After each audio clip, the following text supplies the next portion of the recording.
everyone, and welcome to Rise and Grind. Coffee Traveler here. I have 6 articles and a cup of coffee. So good. I also have this beautiful cinnamon roll. Twitch chat got to see the cinnamon roll earlier. We'll let YouTube see the cinnamon roll. Ooh boy, we're gonna eat that later. But right now, instead of eating that, let's talk about the UK sugar tax linked to the fall in hospital admissions for tooth extraction. Because I'm about to eat a ton of sugar. Let's read about sugar and how it annihilates your teeth. Really bad for us, right? I think the right amount of sugar to eat is like none, but you know, let's drop this in chat. This is also from the University of Cambridge, so I kind of like enjoy this source. When we were talking to Twitch chat before the show, we were talking about sources and other things. Understanding where you're getting your information from is like very important.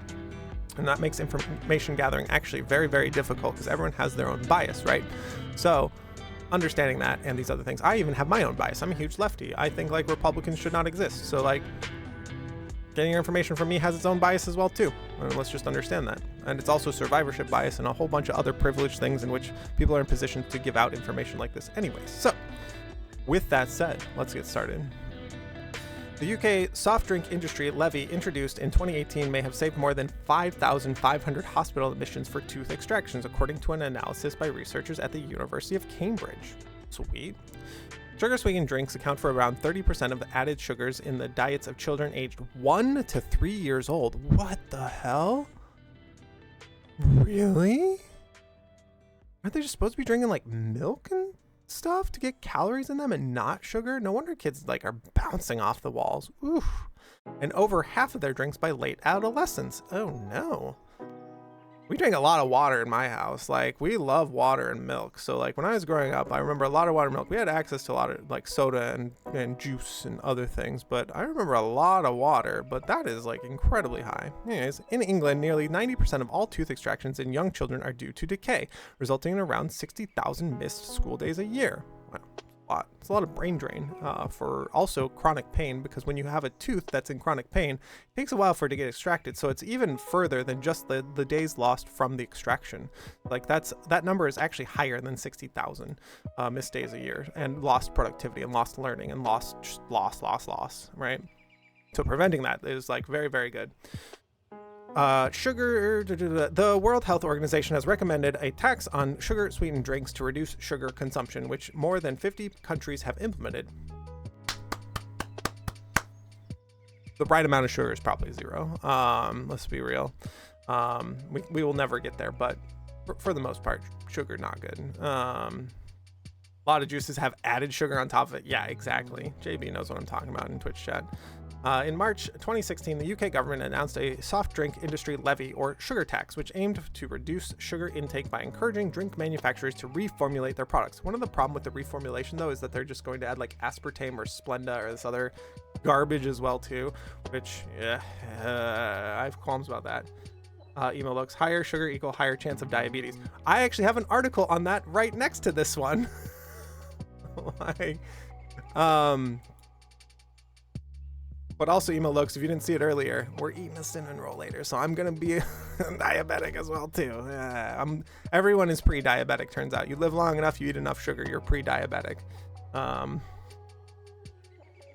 Keshiken, none of my kids drink soda, only the odd OJ or milk, but water water, it tastes delicious. The people who say water tastes bad, I'm so sorry that you have fucked up your body so bad that water, like building block of life, tastes horrible. I have this other mug here with water in it. Let's get some water, boys and girls.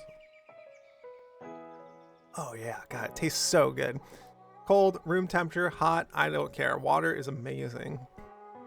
Drink more of it, everybody. But yeah, like also that's my brother's kid. I just think about like what they've been doing for that kid, and like my grandparents, like the grandparents push upon her all these like juices and these other things, and at home it's just like milk and water. We just have milk and water. It's fine. Anyways, so 50 countries implemented the tax. That's great to hear. Love that. This is passed on to consumers, but consumers should be pushed off of them from buying them in the first place. Phone falls out of my pocket. Okay, phone, you're still good? You're good. While the relationship between sweetened sugar drinks and tooth decay is well established, no studies have used real-world data to examine the relationship between the levy and dental health. Well, once you have a levy, it has to be out there for years for you to get enough data, so no shit. To address this, the researchers analyzed hospital admission data for tooth extraction due to tooth decay in children up to 18 years old from 2014 to 2020. They studied trends overall as well as broken down by neighborhood, deprivation, and age groups. Overall, in children aged 18 and under, there was an absolute reduction in hospital admissions of 3.7 per 100,000. So like 4 people every 100,000 was reduced. So 4 people every 100,000 got to keep a tooth. Per month. Whoa. That's actually a lot. Per month? Holy moly. This equated to a relative reduction of 12% compared to if the levy had not been introduced. Yeah, all right. So, legislation works. Like, all the Republicans in the United States, in my country, are like, we must roll back all legislation on this type of shit. Just let the free market do its thing. Absolutely not. Vegas water is awful. There are definitely municipalities that have bad tasting tap water. Yes, I agree with that as well too. Well water also doesn't taste good, but like, so get water from a good source. I agree with this. JB in chat. Have you ever seen any articles about how dairy can raise your chances of cancer? I have not, but feel free to drop it in the Discord. I checked out your game yesterday, by the way. Email maybe playing it. Maybe.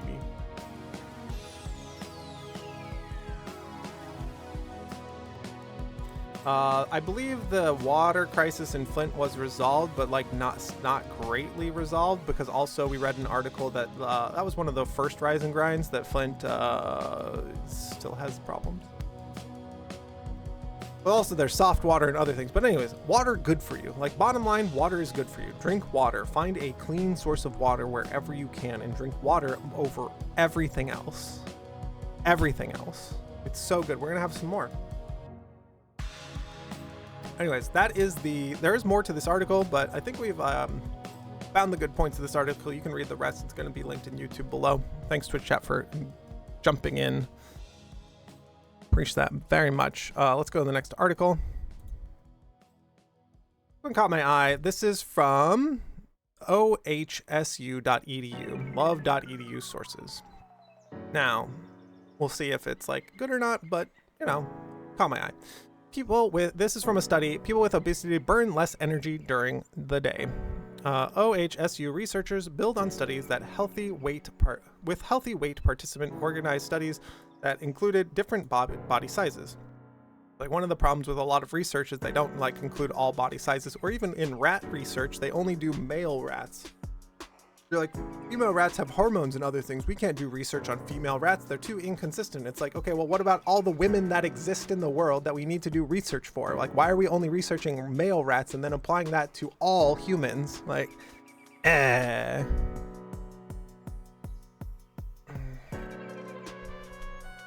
So, an Oregon Health and Science University study published in the journal Obesity found that people who have a healthy weight use more energy during the day when most people are active and eat, while those who have obesity spend more energy during the night when most people sleep. The study also found that during the day, that those with obesity have higher levels of the hormone insulin, a sign the body is working harder to use glucose, an energy-packed sugar. That's interesting. So it puts more leverage. The body is trying to leverage more insulin because of either what is being consumed or the body converting fat into energy. Yeah, it could lead to higher insulin resistance. That's right. Email looks in chat is my thought. One of their people goes on to say, it was surprising to learn how dramatically the timing of when our bodies burn energy differed in these people. Yeah, it's like weird. However, we're not sure why. Burning less energy during the day could contribute to being obese, or it could be the result of obesity. It sounds like they're not sure about like nature versus nurture. Like, are you naturally predisposed to, JB, if you relink that with just compliance should be the last word, and then you can take off everything after compliance. You should be able to relink that appropriately. That happened to me on some articles. I'm happy to like relink that if you need. In chat, they're talking about the Flint water crisis. We've talked about this a little bit. They did not press charges on like the dumb fucks that were in charge at the time, which makes me really mad. Anyways, back to this. The obesity is defined by having a body mass index or BMI of 30 or more. Being overweight or obese increases the risk of other health conditions such as high blood pressure and type 2 diabetes. Schedules and when people sleep, eat, and exercise can also affect health by either complementing or going against the body's natural daily rhythms. Yeah, my natural daily rhythm is like go to sleep at 2 a.m., wake up at 10 a.m.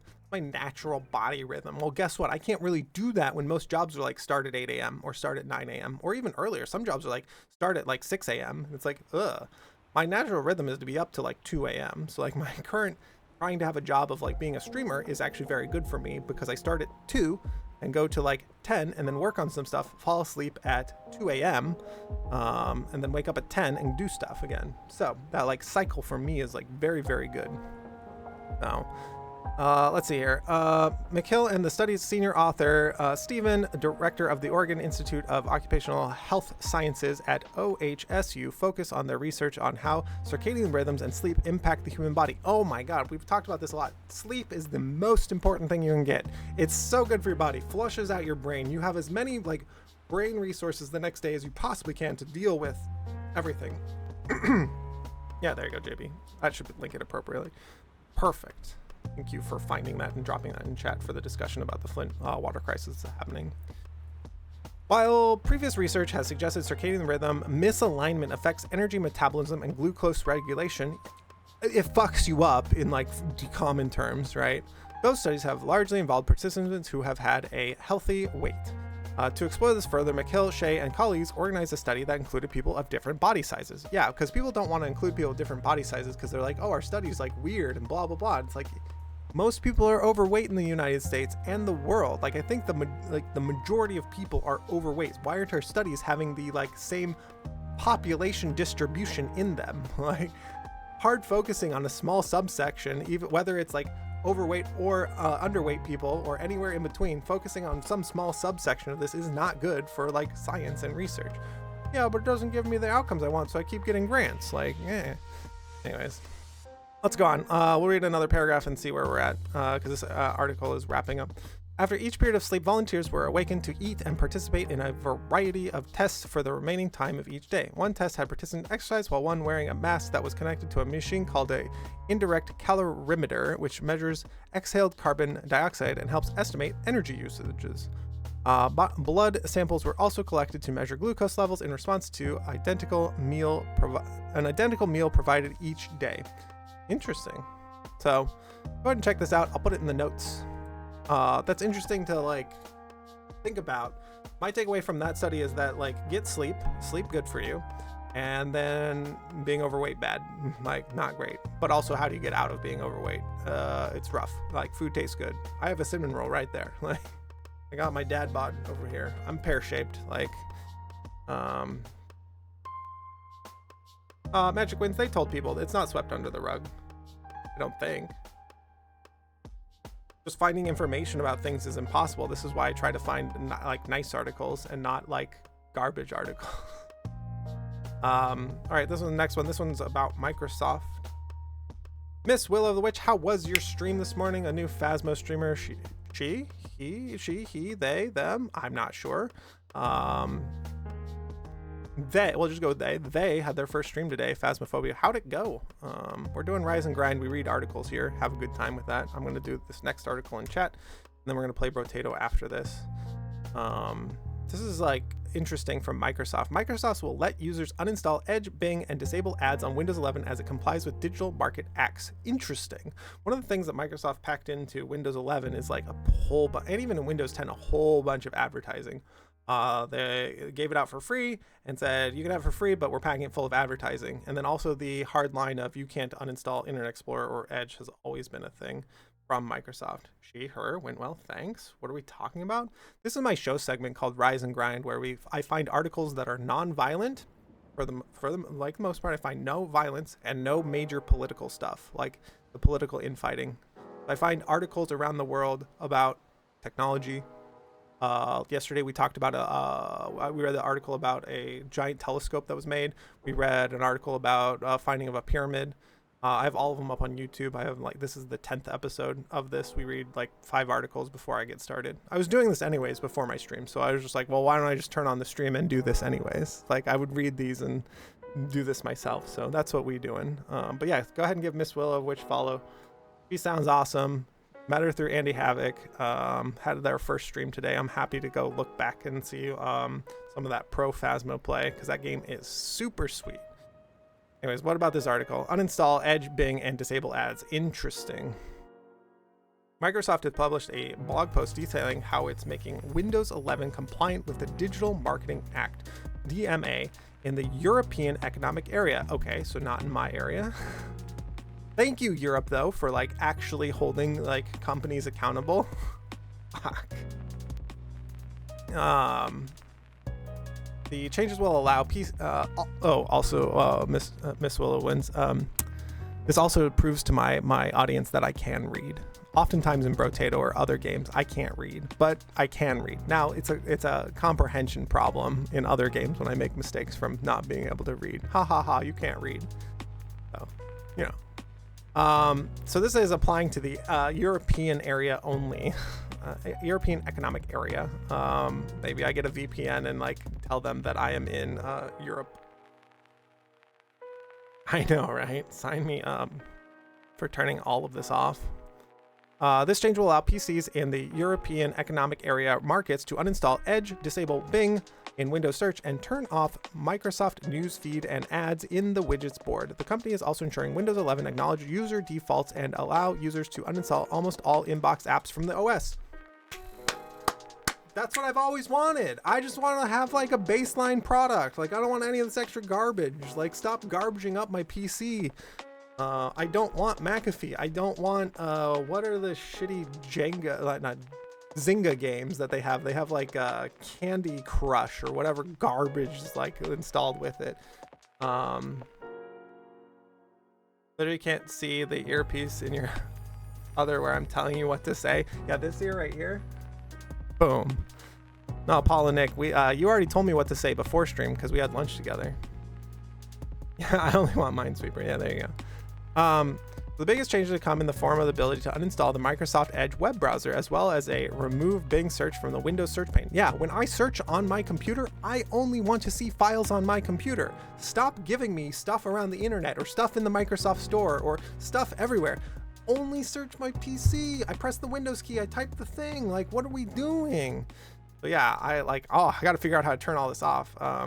This joins the already growing list of inbox apps that can be removed by the user, with there now being only a few system apps. Yes, such as File Explorer and Phone Link. I don't know what these are. I don't know what Phone Link is, but they cannot be uninstalled. Maybe they're going to work on that in the future, but oh my God, hell yes. Hell yes. Miss Willow Witch, you missed it on Halloween. Apollo_Nick broke into my house, sat at my computer, and said, "Hey, look, I'm Coffee Traveler." He already did the cosplay. It was fucking hilarious. There's a clip somewhere of it. He's adorable and fun. So he lives 4 minutes away from me. So we're good friends. It's great. Let's go on to the next article. That article is great. I love hearing that. I love keeping up with like tech in that way, because if I get to turn off all that on my computer and other people turn that off, great. Love to hear it. Go with the next one here. MDPI. This one was dopamine in regulation of glucose hemostasis, pathogenesis of type 2 diabetes and chronic conditions of impaired dopamine activity metabolism, implications for pathophysiological and therapeutic purposes. So what this means is like, is dopamine regulation like part of my takeaway of this like title is like dopamine and how much you're getting of it and regulating it in your brain related to other like diseases. Like, let's go ahead and read the abstract of this. Dopamine regulates several functions such as voluntary movements, spatial memory, motivation, sleep, arousal, feeding, immune function, maternal behaviors, and lactation. Less clear is the role of dopamine in the physiology of type 2 diabetes and chronic complications and conditions frequently associated with it. Interesting. This review summarizes recent evidence in the role of dopamine in regulating insular metabolism and activity. Wait, so if you're depressed and you don't have good dopamine regulation, like you just are fucked in so many ways? God damn it. I digress. The article says the pathophysiology of traditional chronic complications associated with type 2 diabetes and the interconnection between type 2 diabetes and chronic neurological and psychiatric disorders characterized by impaired dopamine activity and metabolism and therapeutic implications. So, like, what do we do for people who have bad dopamine regulation and type 2 diabetes and all these other problems? Like, does actually getting them better dopamine regulation help them with these things? Maybe. So, cool. What a cool abstract so far. Only like halfway through it. Reinforcing dopamine signaling and therapeutic in type 2 diabetes, especially in patients with dopamine-related disorders such as Parkinson's, Huntington's, addictions, and attention deficit hyperactive disorder. That's exactly what I just said. It's like, do we like help people get better regulated dopamine to help them with their problems? And like on top of other like therapies, right? You layer all these therapies together. It's not just like one thing that's going to fix a problem typically. On the other hand, although specific trials are probably needed, certain medications approved for type 2 diabetes, such as metformin, incretin-based therapy, and glyoflozins, may have a therapeutic role in such dopamine-related disorders due to anti-inflammatory and antioxidant effects. Improvement in insulin signaling, neuroinflammation, mitochondrial dysfunction, autophagy and apoptosis, restoration of striatal dopamine synthesis, and modulation of dopamine signaling across and modulating of dopamine signaling associated with reward and hedonic eating. So the way people have been doing it is they just keep eating so that they can keep getting dopamine, which like then furthers their problems with type 2 diabetes, because you shouldn't be doing that. So like if you are associating happiness and solving your problems with eating, you're actually causing yourself to have like type 2 diabetes, which is a cycle that you need to break, is basically what I'm best phonics coach. I can read, I swear. Okay, I can totally read. Anyways, fast-starting dopamine metabolism could have a potential for diagnostic and therapeutic purposes in chronic diabetes-related complications such as diabetic retinopathy. That's like eyeballs, that your eyeballs are like going bad. Hey Bimka, how you doing? Welcome to the chat. We're reading the 4th article. I'm already banging out articles right before my break, with no stream on Friday, Saturday, and Sunday because I'll be out. You know that though. Eating does make me happy. I'm working on disconnecting food and rewards. Yeah. One of the things Miss Willowich says in chat, one of the things that I did when I got like a new, it's funny, I bought a new car and everyone's like, congratulations on buying a new car. Let's go out and eat and celebrate. And I was like, am I like a dog or something? Like, do we need to celebrate with food? Can we celebrate with like something else? I also just spent a shitload of money. Why are we celebrating this? On the like other hand, it's like, oh, okay, well, we got like a promotion at work. Now what do? Oh, you go out and eat. Oh, hey, it's someone's birthday. Oh, you go out and eat. Like all of our reward centers as well too. Like, thank you for bringing this up. All of our reward centers are focused around, hey, let's go and eat. For example, Paul_Nick's watching my cat this weekend. Hey, want to go eat food and celebrate and talk about like how you're going to be watching my cat? And thank you so much for watching my cat. Let me buy you some food so we can get some dopamine in our brains.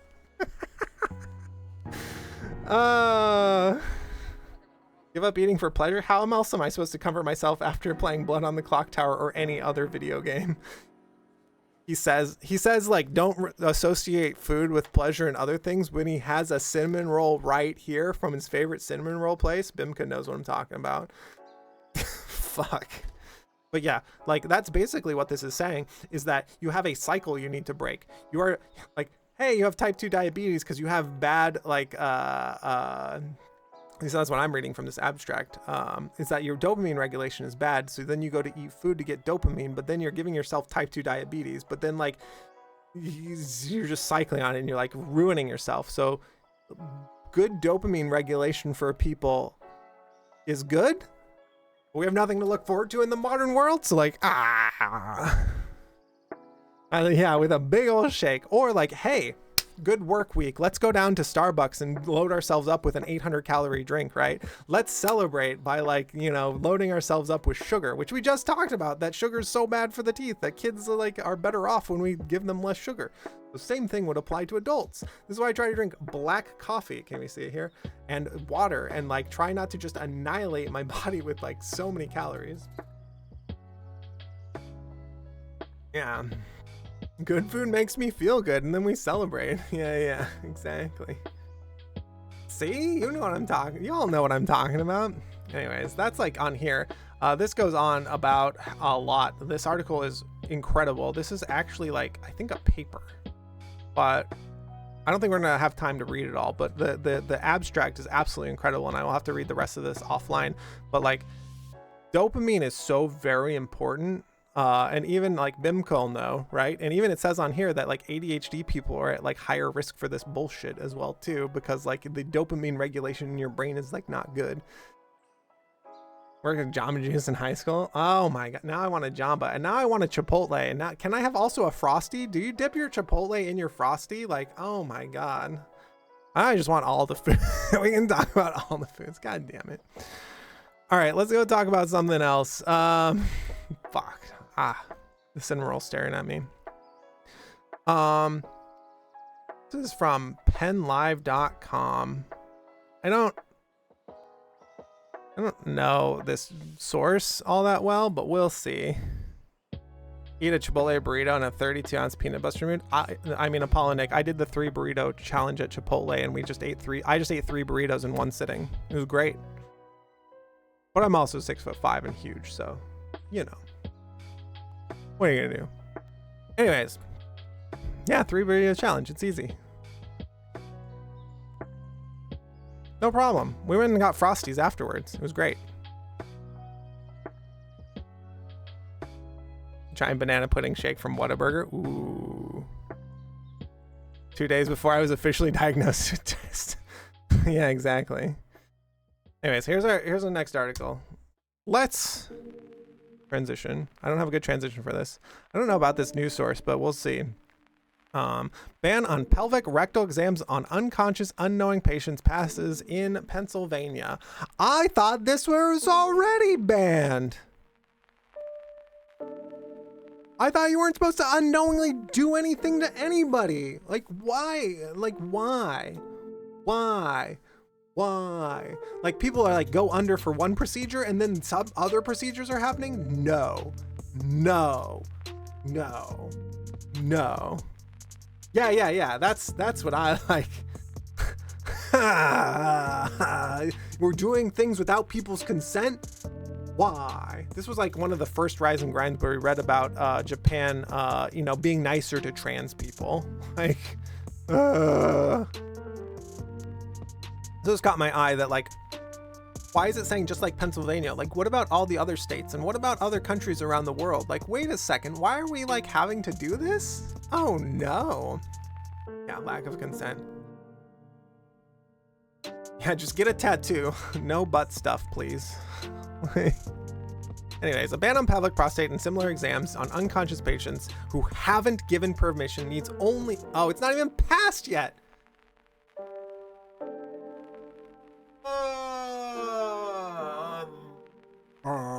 Where's Farnsworth from Futurama? I no longer want to live on this planet.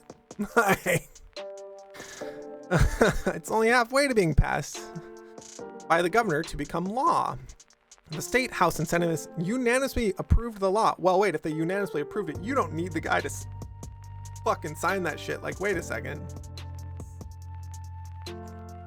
The author, according to the news release, blah, blah, blah. If Shapiro signs the bill, oh my God, why is there an if? They unanimously passed it. You do not need the governor to sign it. Pennsylvania will join about 20 other states. Okay, so less than half of the United States has signed laws into...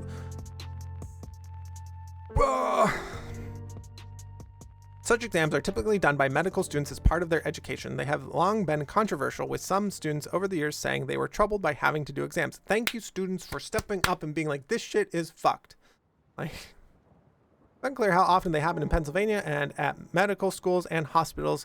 Fiedler said she became outraged after hearing from a constituent who had undergone such an exam while under anesthesia and was traumatized by the experience. Yeah, sounds fucking awful.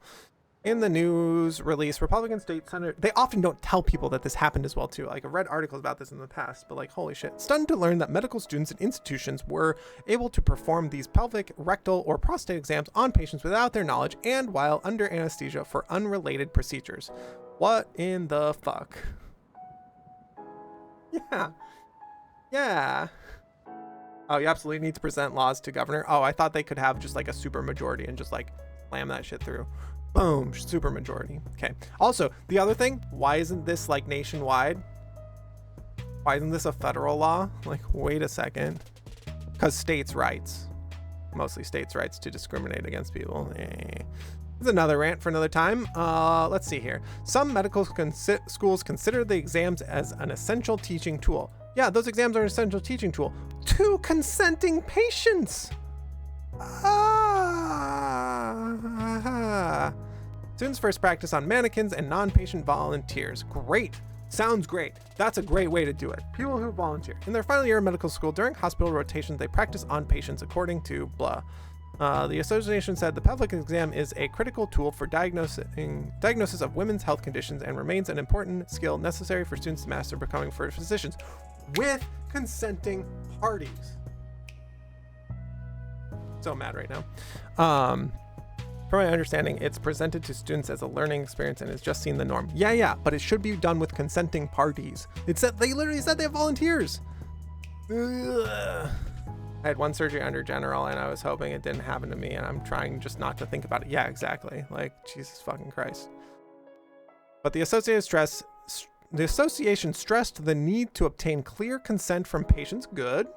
Saying exams done on unconscious patients without their permission can be traumatic for both parties. Yeah. You're supposed to do no harm. This sounds like harm. I'm glad that like Gen Z is coming forward and being like, we're not going to do this shit. Thank you. The exams came under scrutiny in 2012 after a medical student wrote an article expressing guilt over performing pelvic exams on anesthetized women who hadn't asked for consent, calling it the first act of medical training that left me ashamed. Yeah, he said he performed such exams 4 to 5 times per day for 3 weeks. You did? Oh my God, that's awful. He said he was required to introduce himself to patients and explain his presence beforehand, but there was no mention he would do a pelvic exam. Yeah, see, that's not a consenting patient. He said he spoke to fellow students and found them similarly troubled, and found outside medicine were shocked and horrified that such practice existed and considered it an egregious violation of doctor-patient trust. There's more to that's the end of the article, but how is this not federal law or common sense or these other things? You think Gen Z can afford medical school? No, they can't. They have crippling debt that Biden was trying to like get them out of.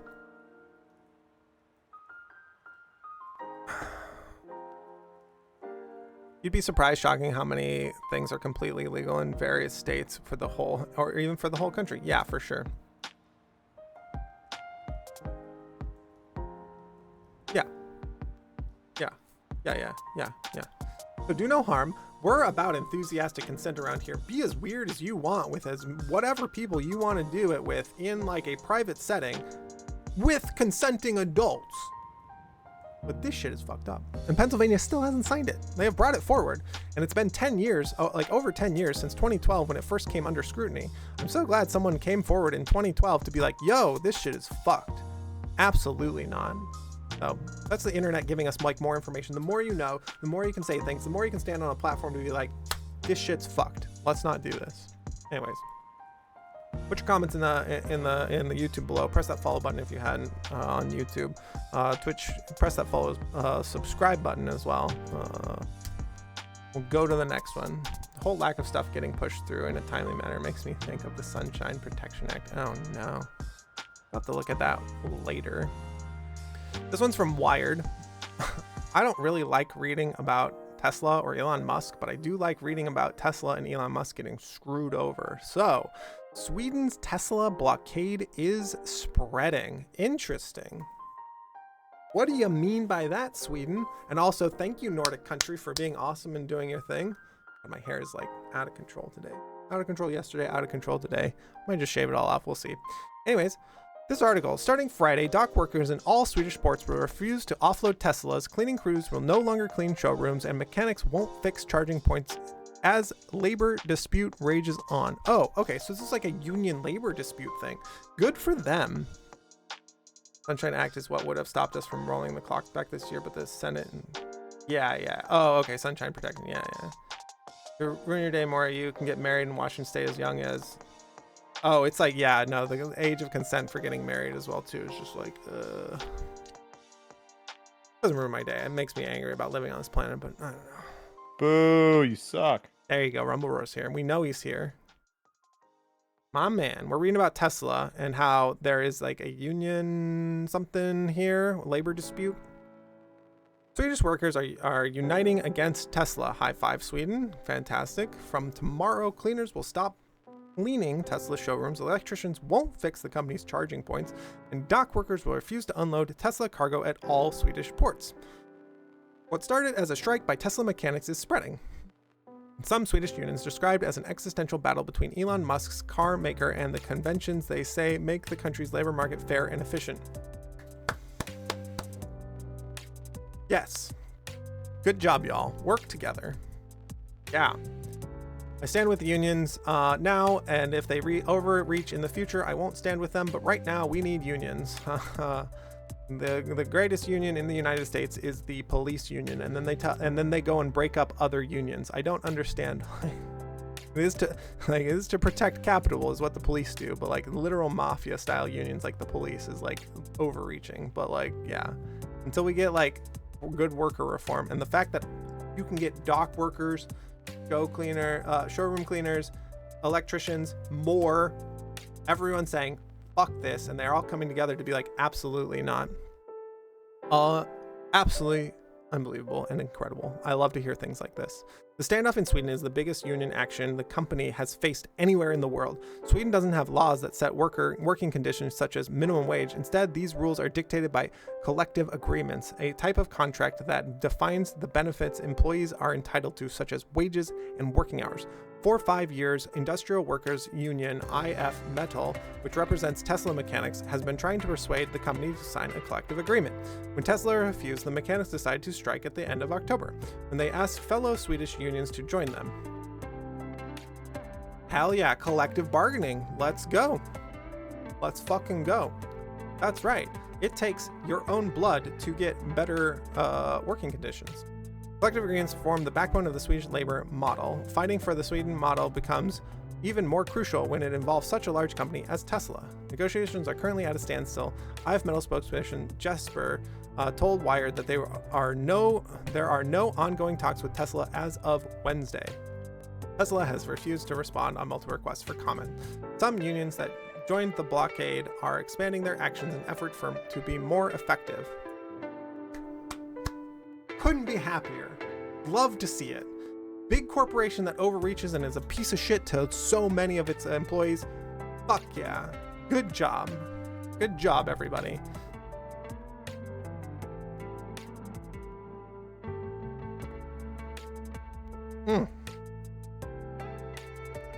We don't want to unload any Tesla cars. We are going to allow every other car to dock, but the Tesla cars will stay on the ship.